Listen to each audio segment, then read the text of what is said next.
Ce soir, nous allons prier sérieusement. Il y a d'autres choses qu'on doit mettre à côté juste pour chercher la face de Dieu. Et avant que je puisse y entrer profondément dans mon message, j'aimerais tout d'abord dire merci à celui qui est notre créateur incréé. Lui qui nous a sauvés par sa mort à la croix. Lui qui est le Dieu éternel. Lui qui est le Père d'amour. Je dis merci à notre Dieu, mais aussi à notre papa, mon Père spirituel, Papa Eliel, pour la marque de confiance qu'il m'a accordée de passer devant le peuple de Dieu que vous êtes, afin de vous parler de la part du Seigneur. Je dis sincèrement merci à mon Père. Et je remercie aussi le Seigneur pour votre présence en ces lieux. Alléluia. Est-ce qu'on peut acclamer le Seigneur pour ce programme? Un programme merveilleux.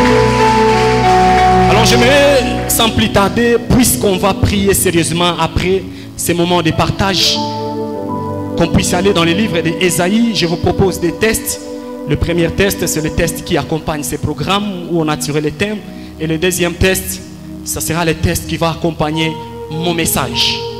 Je suis dans Ésaïe chapitre 43.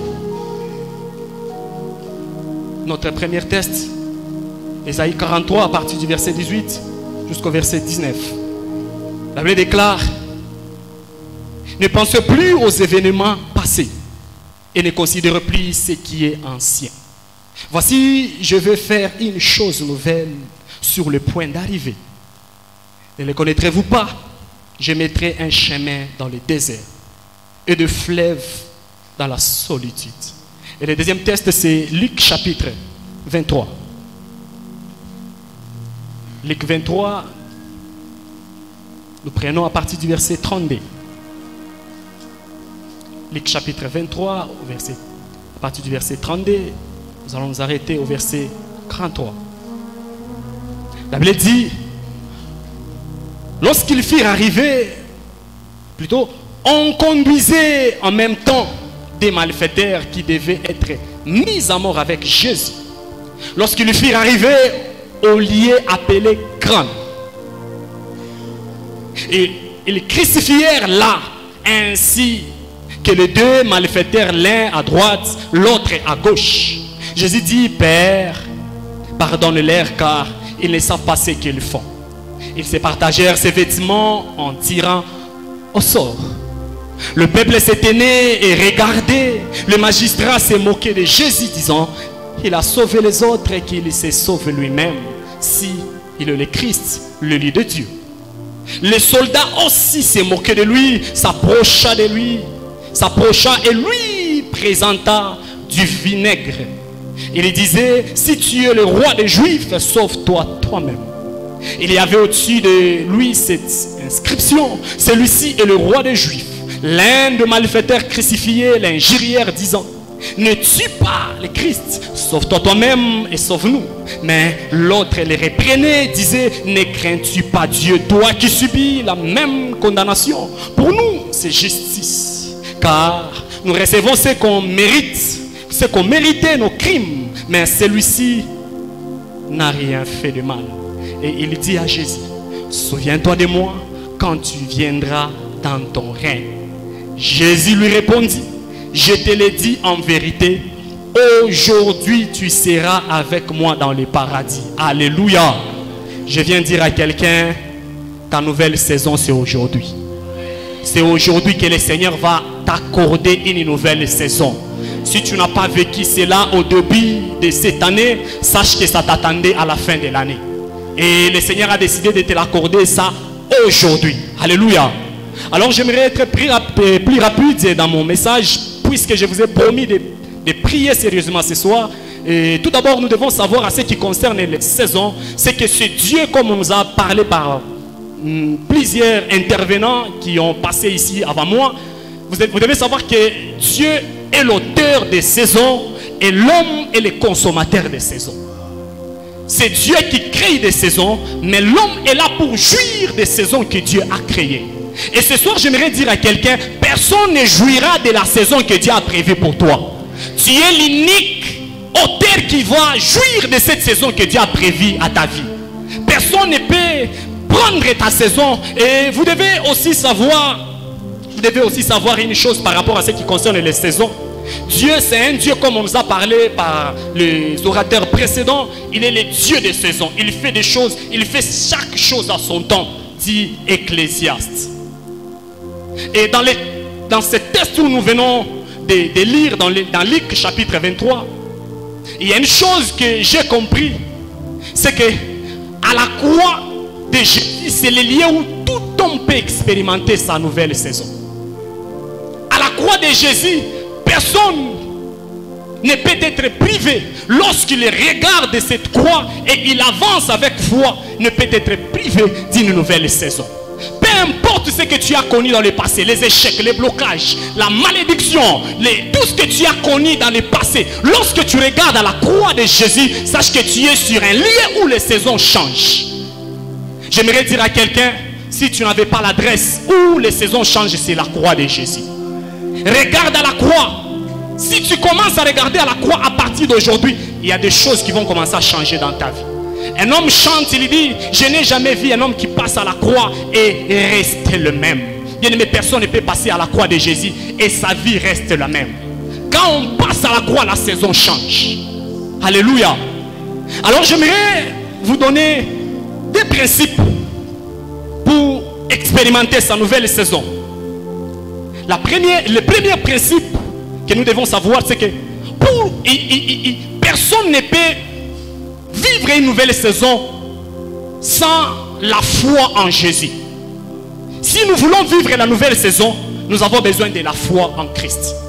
C'est conditionné. Il n'y a pas de nouvelle saison sans la foi en Jésus. Vous voulez vivre la nouvelle saison, commencez à exercer la foi en personne de Jésus. C'est l'unique chose qui peut permettre à Dieu de déclencher de nouvelles saisons dans nos vies, la foi. Notre Père qu'on nous présente dans la Bible, Abraham, n'était pas un grand homme de prière sur cette terre. Abraham était un homme de la foi. Et la foi a permis à Abraham d'avoir tout ce qu'il voudrait. Bien-aimé, si tu as la foi, c'est possible de shifter les choses dans ta vie. C'est possible de changer les saisons dans ta vie. Il suffit seulement d'avoir la foi. Mais j'aimerais vous présenter des choses que la foi t'imposera à exercer dans la vie, afin de vivre une nouvelle saison. La foi, bien-aimé, premièrement, la foi t'imposera pour expérimenter la nouvelle saison. La foi t'imposera, première des choses, la foi t'imposera à arrêter à faire comme tout le monde fait. Un homme de foi ne fait pas comme tout le monde. Un homme de foi n'agit pas comme tout le monde. La foi, un homme qui a la foi, il est conditionné à ne pas faire comme tout le monde. Si tu as la foi, ta manière de faire les choses sera différente des autres. Un homme de foi n'agit pas comme tout le monde. Ce n'est pas parce que l'autre a réussi dans le business que toi aussi tu dois t'investir dans le business. Non, on ne fait pas les choses parce que l'autre a réussi, je dois faire aussi comme l'autre. Ce n'est pas parce que l'autre réussit dans le prophétique que moi aussi je dois commencer à chercher à être un prophète. Non. Bien-aimé, si tu as la foi, Dieu peut te donner la capacité de réussir dans ton couloir. Dieu peut te donner la capacité de réussir dans ce que tu fais. Moi, je peux réussir, oui, bien-aimé, dans les affaires peut-être de véhicules. Mais toi, si tu as la foi, tu peux réussir dans les affaires des arachides. Dans les affaires d'arachides, tu peux réussir la vie. C'est question de foi. La foi t'imposera de ne pas faire comme tout le monde. On nous présente trois catégories de personnes. On nous parle d'abord des magistrats ou les chefs des juifs qui ont dit à Jésus: si tu es réellement le Christ, sauve-toi toi-même. Et les soldats aussi ont répété les mêmes choses. Si tu es réellement le roi des Juifs, sauve-toi toi-même. Et vous allez voir, il y avait un cercle de Christ qu'on appelle le cercle de la croix. Il y avait trois personnes, Jésus et deux brigands. Mais j'ai vu l'un des deux brigands, lui aussi il a répété les mêmes chansons que les autres ont fait. Si tu es le Christ, sauve-toi toi-même et sauve-moi.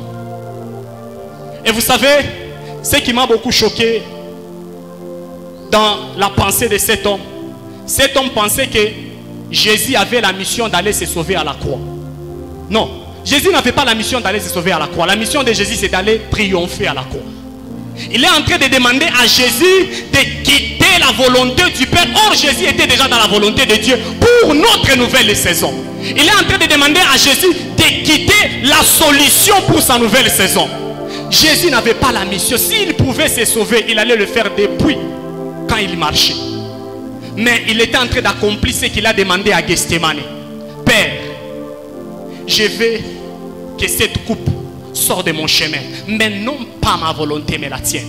Si Jésus s'est retrouvé à la croix, c'était la volonté de Dieu pour que nous puissions vivre une nouvelle saison. Mais cet homme est en train de demander à Dieu des choses impossibles, difficiles, impossibles même.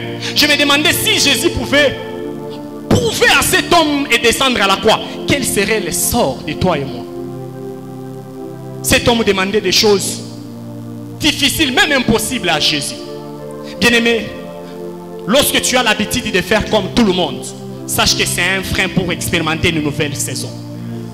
Ne faites pas les choses comme tout le monde. Ce n'est pas parce que l'autre a réussi dans ça que tu dois aussi suivre ses chemins. La foi te demandera toujours de ne pas faire comme tout le monde. Si vous lisez dans le livre de 1 Samuel, il y a une histoire qui m'a beaucoup béni. J'aimerais que nous puissions lire ensemble dans 1 Samuel. La Bible dit, lorsque 1 Samuel chapitre 8, à partir du verset 1er, lorsque Samuel devint vieux, il établit ses fils. Je saute, je prends le verset 4 pour ne pas perdre le temps. Le verset 4, la Bible dit, tous les anciens d'Israël s'assemblèrent et vinrent auprès de Samuel à Rama. Et lui dirent, voici, tu es vieux, et tes fils ne marchent point selon tes traces. Maintenant, établis sur nous un roi. Établis sur nous un roi pour nous juger comme il y a chez les autres nations. Vous voyez la manière dont les enfants des Juifs d'Israël ont pensé. J'aimerais que nous continuions pour que vous puissiez comprendre la réaction aussi de Dieu. Samuel vit avec des plaisirs ce qu'il disait. Donne-nous un roi pour nous diriger. Et Samuel pria à l'Éternel. L'Éternel dit à Samuel, écoute la voix du peuple. Dans tout ce qu'il te dira. Car ce n'est pas toi qui les rejette. C'est moi qui les rejette. Afin de ne pas régner sur eux. Lorsque, bien aimé, nous sommes en train de demander les choses à Dieu comme tout le monde, en réalité, nous sommes en train de mépriser le Dieu qui a un plan parfaitement sur nous. Quand tu veux demander à Dieu quelque chose comme l'autre, tu es en train de mépriser celui qui a dit qu'il a un projet de bonheur sur toi. Quand tu es en train de demander les choses comme les autres, oh, ces peuples ici, ils étaient bien. Ils avaient un roi qu'on appelle l'Éternel, le Dieu des armées. Mais ils ont envié les autres nations en disant à Samuel, donne-nous aussi un homme qui va régner sur nous. Bien, mais ce n'était pas mauvais de demander un roi, mais le drame dans cette demande, c'était se référer aux autres nations. Donne-nous un roi comme chez les autres nations. Et Dieu s'est senti méprisé par cette demande. À chaque fois que tu demandes quelque chose parce que tu as vu chez quelqu'un d'autre, tu méprises celui qui t'a créé. Tu méprises celui qui t'a sauvé. Parce que lui, il a un plan parfaitement sur toi. Bien, mais ne faites pas les choses comme chez les autres. Et bizarrement, c'est que Dieu a demandé à Samuel de faire ce qu'ils ont demandé. Et Dieu l'a donné un roi qui n'était même pas prévu. Parce que si vous lisez l'histoire, la provenance de Saül ne vient pas de la tribu où le roi devait venir. Il vient d'une tribu parce que toute tribu d'Israël a un patrimoine et un symbole qui représentait leur patrimoine. Si vous lisez au début quand Jacob bénissait, il avait dit pour Benjamin, leur patrimoine c'était un loup. Or pour Juda c'était un lion. Bien aimé, les rois que nous connaissons sur cette terre, les rois des rois, ils s'appellent les lions de la tribu de Juda. Lorsque Dieu a demandé à Samuel de leur donner ce qu'ils ont demandé, en réalité il a dit à Samuel, donne-les ce qu'ils ont demandé comme les loups chez les autres personnes. Ils n'ont pas voulu désirer un roi comme moi j'ai prévu, ils ont préféré avoir un loup. Bien aimé, un loup ne peut pas gérer les grands animaux très dangereux qui vous entourent. Il vous faudrait un lion, puisque c'est celui quand il rougit et personne ne peut rester sur son couloir. ils ont rejeté celui quand ils se tiennent debout. Aucun autre animal ne peut se tenir devant lui. C'est pourquoi vous allez voir, celui qu'ils ont demandé les a détournés de la voie de Dieu. À chaque fois que tu demandes quelque chose qui ne vient pas de Dieu, ça te détourné dans la voie de Dieu. Si tu demandes quelque chose qui ne vient pas de Dieu, ça va te dévier de la voie de Dieu. Attends-toi à ce que Dieu a prévu pour toi.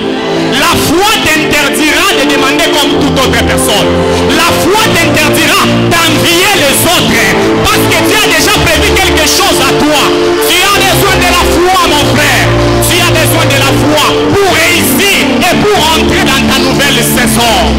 Oh bien-aimé, je t'interdis, ne m'envie pas. Tu as aussi, Dieu a un projet spécifique pour toi. Ne m'envie pas. Il se peut que toi tu ne prêcheras pas ici, mais tu prêcheras à Paris.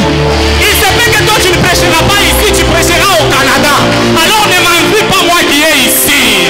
Oh, que ta foi là puisse te donner la capacité de rester dans ton couloir. Et attends-toi à Dieu. Dieu a un projet de bonheur sur toi. N'envie pas celui qui réussit aujourd'hui. Tu ne sais pas ce que Dieu a prévu pour toi. Il a prévu un roi qui viendra de la tribu de Juda. N'envie pas ceux-là qui ont des rois de loups. Oh Seigneur, donne-nous de compter toujours sur toi. Alléluia. La deuxième des choses, plutôt la deuxième des choses que la foi t'interdira à faire. Deuxième des choses que la foi t'interdira. Deuxième des choses. Alléluia. Bien-aimé, la foi t'interdira. La foi va t'interdire à te séparer. Plutôt, la foi t'imposera, voulais-je dire. La deuxième des choses que la foi t'imposera à te séparer à certaines connaissances que tu as dans ton couloir. La foi t'imposera à te séparer de certaines connaissances qui t'empêchent d'entrer dans ta nouvelle saison.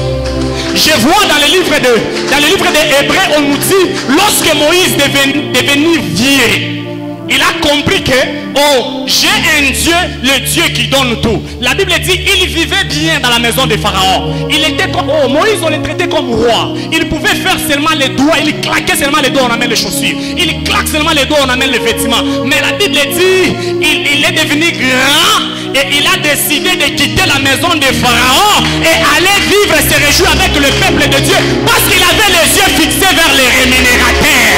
Oh, bien aimé, si tu as les yeux fixés vers ta nouvelle saison, il y a des amis que tu vas te séparer avec. Tu es attaché à ces personnes-là, c'est parce que tu n'as pas encore compris que ta nouvelle saison est très glorieuse que ce que tu vis maintenant. Oh, tu es attaché à ces gens-là, c'est parce que tu n'as pas encore compris. Il y a des choses merveilleuses qui t'attendent dans la nouvelle saison. Si tu comprenais que dans la nouvelle saison, c'est là où se cache ta destinée, tu ne resteras pas attaché à cette personne. J'aimerais dire à quelqu'un ceci, un aigle ne peut pas s'associer à une poule. Lorsque un aigle s'associe à une poule, il est limité à un certain niveau. Il y a des gens qui te limitent parce que tu es attaché à eux. Pendant que toi tu réfléchis à entreprise million, lui réfléchit les chaussures. Il y a des gens que tu dois te séparer d'eux. La foi t'imposera de te séparer de certaines personnes. Il y a des amis qu'il faut laisser partir. Il y a des amis bien aimés, laisse-les partir. Même si c'est eux qui payent pour toi les unités aujourd'hui. En réalité, ce sont des poules. Toi, tu es un aigle. J'aimerais te dire, toi qui aimes trop t'attacher aux hommes, il y a des gens qui sont là comme des obstacles pour ta nouvelle dimension, pour ta nouvelle saison. Alors apprends aujourd'hui à séparer certaines personnes. Apprends aujourd'hui à épargner certaines personnes dans ta vie. C'est vrai que ça fera mal, mais j'aimerais te dire, lorsque tu vas te séparer d'eux, ils viendront encore te chercher puisque tu vas entrer dans ta nouvelle saison. Laisse-les partir. Ils vont te trouver au sommet. Ils te font traîner au bas de la montagne. Laisse-les partir. Lorsque tu vas monter, ils te regarderont comme ça. Ils voudront te suivre. Mais si tu laisses encore au bas de la montagne, les gens vont te mépriser, te passer. Mais lorsque tu montes parce que tu t'es séparé des autres, ils vont te suivre. Ils vont vouloir connaître qui est ton Dieu. Il y a des gens qu'il faut laisser aujourd'hui. C'est aujourd'hui. Puisque ta nouvelle saison, c'est aujourd'hui. Prends la décision de te séparer de certaines personnes. Les gens, c'est comme ce que je disais aux intercesseurs. Il y a des personnes, tu peux faire toute une année. Tu ne parles pas au mal des autres. Lorsque tu les fréquentes seulement, lorsque tu t'attaches à eux. Tu connais l'histoire du pasteur, tu connais l'histoire des anciens, tu connais l'histoire. Tu parles toujours en mal des autres. Il y a des gens, quand tu les rencontres, les débats, c'est toujours le mal des autres. Ces gens de personnes, épargne-toi de ces gens. Écarte-toi de ces gens. Quand tu n'as pas ces gens, tu es saint. Quand tu as ces... Oh, la Bible déclare, quel rapport y a-t-il entre Jésus et Bélial? Quel accord y a-t-il entre les infidèles et les fidèles? Il n'y a pas de rapport entre les fidèles et les infidèles. Il y a certaines personnes mêlées à côté. Tu sens que celui c'est un frère pour ma nouvelle saison. Mets-les à côté. Tu ne perdras rien. Par contre, tu vas réussir. La foi t'imposera de se séparer de certaines amies. Alléluia. Puisque je vous ai promis de prier ce soir, j'aimerais être rapide et compris. J'aimerais dire maintenant le deuxième principe. Bien aimé, sachez ceci. Dieu ne t'imposera jamais la nouvelle saison. La nouvelle saison se désire. La nouvelle saison se cherche. La nouvelle saison se désire. Tu ne désires pas, tu ne vis pas. La nouvelle, Dieu ne t'imposera jamais le travail. Le travail se désire. Dieu ne t'imposera jamais le mariage. Si tu veux vivre le mariage, tu dois désirer. La Bible dit, fais de l'Éternel tes délices, il te donnera ce que ton cœur désire. Lorsque tu désires, lui, il donne. Oh, bien-aimé, apprends à désirer. La Bible déclare ceci. Pendant que l'un des deux brigands a entendu son ami répéter les mêmes choses, il s'est tourné vers Jésus. Il s'est tourné d'abord vers son ami. Il lui dit, ne crains-tu pas Dieu? Toi et moi, nous subissons. Ce que nous subissons, nous méritons. Mais celui-ci n'a rien fait. Celui-ci, c'est un Dieu. Celui-ci, oh, j'aimerais que tu poses un peu la question à ta voisine et ton voisin. Jésus est qui pour toi? Jésus est qui pour toi? Et il t'a donné quelle réponse? Alors à partir d'aujourd'hui, commence à les traiter selon la réponse qu'il t'a donnée. Si Jésus pour lui était un marabout, tu sais ce que tu dois faire. Si Jésus pour lui était un malfaiteur, tu sais ce que tu dois faire. Si Jésus pour lui est un homme simple, tu sais ce que tu dois faire. Mais si Jésus pour lui était Dieu, est un Dieu, Jésus est un sauveur et Seigneur, est-ce qu'on peut acclamer pour ces gens-là? Oh, Kapaliano Chapaleria. Ah, Yapaliano Chapaleria. La Kapalia. Et puis,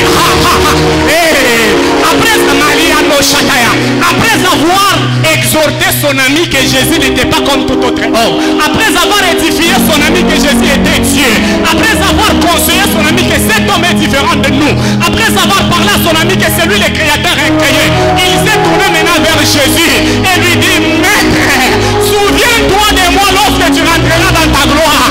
Oh, j'aimerais dire à quelqu'un, Jésus a donné la réponse merveilleuse à cet homme.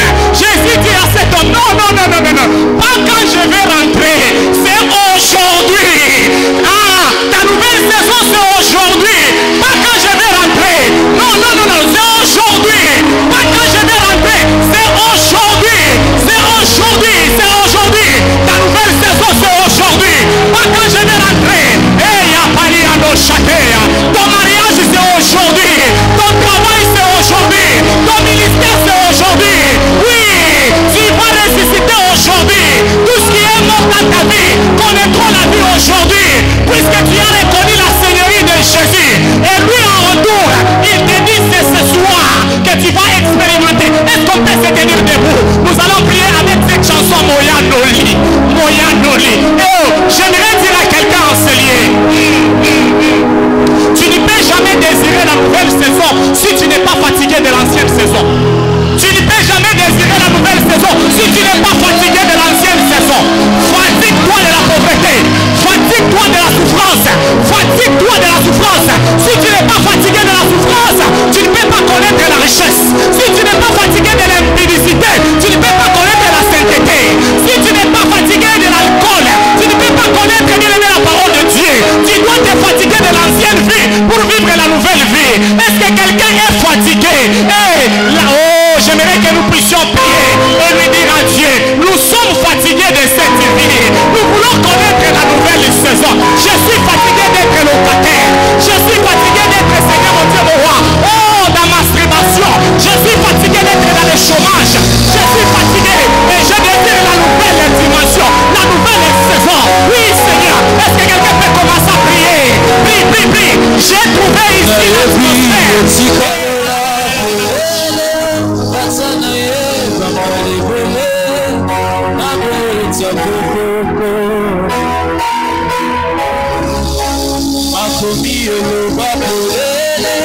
Nazana